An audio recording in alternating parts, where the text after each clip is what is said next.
Welcome to our channel বিস্তৃতি কথা। আমি রানা আছি আপনাদের সঙ্গে। আজ যাচ্ছি বাঁকুড়ায়। দেখুন, দেখতে থাকুন। মৌরিগ্রাম স্টেশনে গাড়ি রেখে দিয়ে আমি আর ভুম্বল চলেছি বাঁকুড়ার উদ্দেশ্যে। প্ল্যাটফর্মে দাঁড়িয়ে আছি ট্রেনের জন্য। এখন বাঁকুড়া দেখো, আমি আর প্ল্যাটফর্মে দাঁড়িয়ে আছি। সঙ্গে আছে এক গাদা ব্যাগ। এই ব্যাগগুলো একটা সিটে রেখেছি। ভম্বল চুপচাপ মনমরা হয়ে বসে আছে, কী চিন্তা করছে, কী ভাবছে কী জানি। ট্রেন পেয়ে গেছি, ট্রেনে উঠলাম। ভম্বল সেই বসে বসে ফোন ঘাঁটছে। নেমে আমরা এসে গেছি এখন মেচেদা স্টেশনে। প্রচণ্ড পরিমাণে বাথরুম পেয়েছিল, ওই বাথরুমটা যেন দেখালাম। অনেকক্ষণ দাঁড়িয়েছিল ট্রেনটা, যাক কাজ মিটে গেছে। এসে আবার ট্রেনে উঠে পড়েছিলাম। এখন ঘাটাল বাসে করে যাচ্ছি। ঘাটাল পার হয়ে যাচ্ছি বাস স্ট্যান্ডের কাছে, সেন্ট্রাল বাস স্ট্যান্ড ঘাটাল। এখানে নামবো। ঘাটাল থেকে এই বাস থেকে আবার চেঞ্জ করতে হবে, করে আমরা চন্দ্রকোনা রোডের একটা বাস ধরবো। সেই জন্য আমরা বাস থেকে নামলাম। এবার এই চন্দ্রকোনা এসে পৌঁছলাম। এখান থেকে একটা বাস চেঞ্জ করে যেতে হবে। বম্বল বসে গেছে। এই বম্বল এখন পড়ে যাওয়ার ভয় হচ্ছে। চারিদিকে সুন্দর সিনারি দেখতে দেখতে বাসের মধ্যে বেশ ট্রাভেল করতে বেশি ভালোই লাগছিল, কিন্তু এত বাসটা ঝাঁকুনি দিচ্ছিল, ছবি যে ভালোভাবে তুলবো সেটাও সম্ভব ছিল না। দুদিকে দেখতে পাচ্ছিলাম লাল মাটির রাস্তা। গ্রামের দিকে যেরকম রাস্তা হয় খুব ভালো লাগে দেখতে, এ পাশে তো লাল মাটির রাস্তা দেখতে পাওয়াই যায় না। যদিও কাদা মাখা রাস্তা ছিল, এখন সে কাদা মাখা রাস্তা তো আর নেই। যাক, এসে পৌঁছে গেছি আমরা চন্দ্রকোনা রোড। চন্দ্রকোনা রোডে এখানে খুব খিদে পেয়েছিল। এই একটা রেস্টুরেন্টের সামনে দাঁড়িয়ে প্রথমে চা খেলাম, তারপর বললাম দুটো এগ রোল বানাও। এই দোকান থেকে ভাই দুটো এগ রোল বানিয়ে দিল দুজনকে। এই ভাই মেদিনীপুরে। অনেকক্ষণ কথা হলো, ওখান থেকে এগ রোলটা খেয়ে দুজন মিলে দাঁড়িয়েছিলাম বাসের জন্যে। এই বাসটা শিবানী ইন্টারন্যাশনাল চলে গেল। এরপর যে বাসটা উঠবো, এই বাসটা 1 ঘন্টা পর ছিল, আগের বাসটা ছিল না। কিন্তু আমাদের কাছে অনেক মালপত্র ছিল বলে এই বাসটায় উঠতে পারলাম না। প্রচুর ভিড় ছিল মোটামুটি। এই এখনই দেখতে পাচ্ছি যা ভিড় আছে, এরপর অনেক ছাড়বে। যাই হোক, এসে পৌঁছে গেলাম। রাত্রি হয়েছিল। এসে কিছুক্ষণ আমরা একটুখানি ছবি নিলাম। তারপর খুব সুন্দর করে বাড়িটা সাজিয়েছিল। দেখো, বাড়িটা এত সুন্দর সাজিয়েছে ধারণা করতে পারবে না। চারিদিকে নানা রকম লাইট দিয়ে সুন্দর করে সাজিয়েছে। তারপর সকালবেলা আমরা গায়ে হলুদের পর্ব মিটিয়ে, তারপর আমরা গায়ে হলুদের পর্ব মেটালাম। ঠাকুরমশাই মন্ত্র উচ্চারণ করছিলেন, সুন্দর লাগছিল, বেশ ভালো লাগছিল। গ্রামের বিয়ে দেখো তোমরা, একটু করে দেখিয়েছি, ঠিক আছে।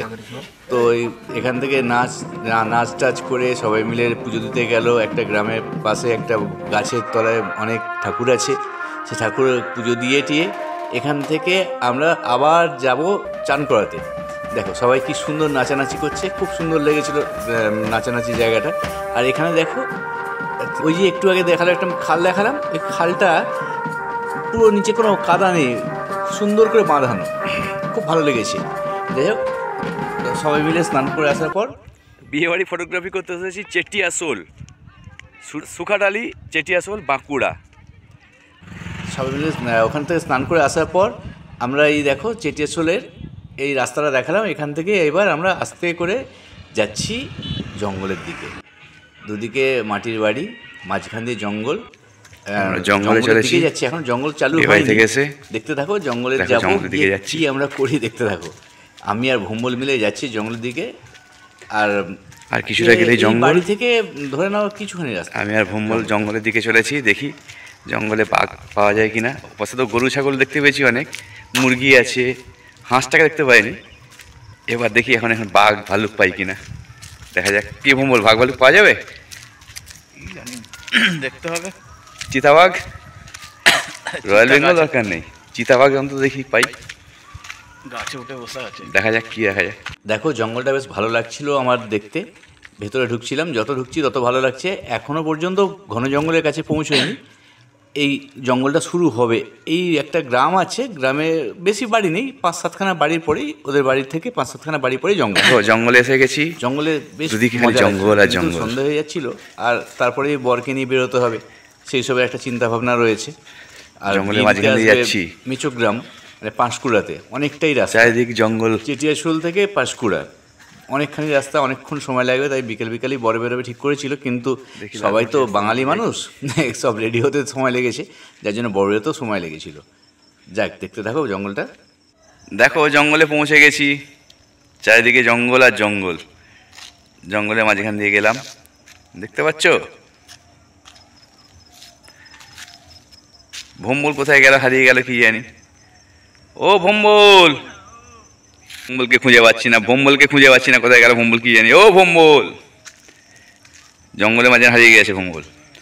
ওই যে আসছে জঙ্গলের মাঝ দিয়ে। এসো এসো এসো এসো, চলো জঙ্গল দেখতে যাই। দেখো জঙ্গলে ঢুকছি, যত ভেতরে যাচ্ছি তত জঙ্গল বাড়ছে।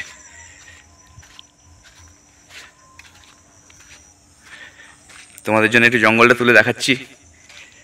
জায়গাটা বাঁকুড়া, সুখাডালি জায়গাটার নাম। শালপাতা ভর্তি লাগছিল জঙ্গলটা, আমার মনে হচ্ছে ভালো লাগলো দেখে। এখানে শালপাতা দেখে পেয়েছিল, কাঁচা শালপাতা দেখলাম হাতে। আমরা জাস্ট কিছু। ও ভম্বল, জঙ্গলের মাঝে রাস্তা গেছে, একটা জঙ্গল পেরিয়ে এলাম আর একটা জঙ্গলের উপর ঢুকবো। একটা জঙ্গলের মাঝখানে রাস্তা গেছে, দেখো লাল মাটির রাস্তা। ভম্বল তাকাও একটু, এই রাস্তাটা ভুলে না যাই।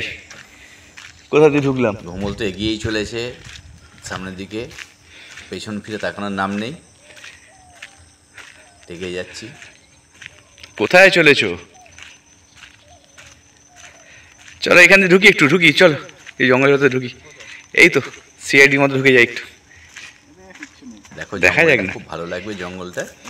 হ্যাঁ, এখানে কি ছিল, সামনে সামনে আমরা গেছি, ভেতরে ঢুকিনি বেশি, দেখতে ভয় লাগছে। খুব জঙ্গল, কোথায় কি আছে না আছে কিছুই জানি না। দেখো চারিদিকে জঙ্গলে ভর্তি, সিআইডির মতো আমরা ঢুকে গেছি জঙ্গলে, শুধু জঙ্গল, যত দূর যাবে খালি জঙ্গলই পাবে। খুব মনোরম পরিবেশ। যাবে দেখ দিয়ে দেখি না, চলো না, হাঁটতে আপত্তি কি আছে। দেখো জঙ্গলের ভেতর ঢুকছি আস্তে করে, খুব ভালো লাগছিল। কাল পড়ে, গরুর হাড় পড়ে,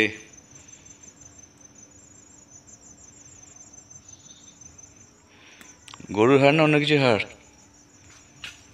হয়তো মানুষের হাড় হতে পারে। এত বড় কিসের হাড় কি জানি। কত জঙ্গল, চারিদিকে জঙ্গলে ভর্তি। দেখো কোন দিকে যাবো, এইখানে লাস্ট আর ঢুকতে পারছি না, ঢুকলে ভয় লাগছে। চারিদিকে হাড় পড়ে আছে, কঙ্কাল পড়ে আছে, বাপরে বাপ ভয় লাগছে, সন্দেহ হয়ে যাচ্ছে। চলো, চারিদিকে হাড় কঙ্কাল পড়ে আছে, দেখলাম গরুর হাড় পড়ে আছে, কোথায় বাঘ ভাল্লুক আছে, চলো কেটে পড়ি, বিয়ে বাড়ির দিকে যাই। এখন এই জঙ্গল থেকে বেরিয়ে পালাতে পারলে বাঁচি, যদি কিছু এসে কামড়ে দেয় মাথা খারাপ হয়ে যাবে। পালিয়ে এসো বঙ্গল, চলে এসো তাড়াতাড়ি এসো, বিয়ে বাড়ির দিকে যাই, বিয়ে দিতে যাই। চলো আজকে তো বিয়ের দিকে যাচ্ছি, বিয়ে বাড়ির ছবিটা তুলে দিই, কালকে আবার বরকনে আসার পর আবার জঙ্গলে আসবো সকালের দিকে, আরও দেখাবো কী কী আছে না আছে, দেখবো, চেষ্টা করবো। শালপাতা আছে, দেখো চারিদিকে শাল গাছ দেখতে পেয়েছো, শাল গাছ, কাঁচা শাল পাতায় খেতে দিয়েছে আমাদের আজকে, ভালো লেগেছে খেতে। ছবি তুলতে পারিনি, কালকে আবার তুলে দেখাবো, ঠিক আছে? আমি আর ভম্বল আছি, সলিড জায়গা, চারিদিকে লাল মাটির রাস্তা, এই দেখো পুরো লাল কাঁকড় মতো মাটি, সুন্দর জায়গা, ভালো লাগলো বেশ। চারিদিকে জঙ্গল, দেখো পেছন দিকে পুরো জঙ্গলে ভর্তি। কালকে আবার দেখাবো, বরকনেকে আগে নিয়ে আসি, তারপর দেখা যাবে। মারাত্মক জায়গা, কি সুন্দর জায়গা, ধারণা তো ভেতরে তুমি গেলে না তো দারুণ লাগলো। একটু পাথরের রাস্তা, কালকে ফিরে যদি যেতে পারি, এখানে কাছাকাছি একটা পাহাড় আছে, সে পাহাড়ে নিয়ে যাবো, ঠিক আছে? দেখো পুরো পাথরের রাস্তা, পাথরের মাটি, এটা পুরো পাথর, আর এই গুঁড়িগুলো পাথরের ওপর দিয়ে, খুব সুন্দর জায়গা, খুব সুন্দর জায়গা। সুখাডালি বাঁকুড়া, ঠিক আছে? সবাই আসলে ভালো লাগবে, দারুণ জায়গা। ভ্রমণের দিকে ঘুরে দেখিয়ে দাও একবার, চারিদিকে পুরো জঙ্গল, কত জঙ্গল সুন্দর। যাক, জঙ্গল থেকে ফিরে এবার বরকে নিয়ে আমরা বেরিয়ে গেলাম বিয়ে দিতে। পাঁশকুড়া এসে মেয়ে অতি ভদ্র এবং এত কথা বলতে ভালোবাসে, খুব ভালো লেগেছে। এত মানে ভদ্র মেয়ে আমি অনেক কম দেখেছি। যাক, বিয়ের পর্ব অনেক মিটল, বিয়ের পর্ব চলছে এখনও পর্যন্ত। কোনো মতে বিয়ের পর্ব মিটিয়ে দিয়ে আমরা আবার বাড়ির দিকে রওনা দেব। সেই জন্য দেখো এখন বিয়ের কিছু কিছু অংশ দেখালাম, সিঁদুরদান অলরেডি হয়ে গেছে, বিয়ের ছবি তুললাম আমরা বেশ মজা করে। তারপর সকালবেলা বিদায় পর্ব চলছে, যেরকমভাবে আশীর্বাদ করে বিদায় পর্ব মিটিয়ে আমরা আবার যাব বাড়ির উদ্দেশ্যে, মানে বাড়ি বলতে কি আমরা বাঁকুড়ার দিকেই যাব। দেখো গাড়ি করে এখন বেরিয়ে পড়েছি, বাঁকুড়ার দিকেই যাচ্ছি, জঙ্গলের মহলে যাচ্ছি, সেই জঙ্গলমহলের মধ্য দিয়েই যাচ্ছি। জঙ্গলমহলের মধ্য দিয়ে যেতে যেতে এক জায়গায় এসে গাড়িটা দাঁড়ালো, সেই জায়গাটা দেখাবো। এবার সেখানে এসে এত সুন্দর লেগেছে তুমি ধারণা করতে পারবে না কাউকে তোমাদেরকে বলে। বাগমারি জঙ্গলের কাছে একটা জায়গায় দাঁড়ালাম, দাঁড়িয়ে একটা দোকান থেকে শালপাতার ঠোঁয়ায় মুড়ি, চপ, শশা আর সঙ্গে লঙ্কা, দারুণ খেতে, আর চা খেলাম। এত সুন্দর লেগেছে তুমি ধারণা, মানে সরি তোমাদের ভালো লাগবে, মানে আমার খুব ভালো লেগেছে, কাউকে বলে বোঝাতে পারবো না, এত সুন্দর লেগেছে। জঙ্গলমহলে দাঁড়িয়ে শালপাতার ঠোঁয়ায় মুড়ি, চপ, ফাটাফাটি জিনিস।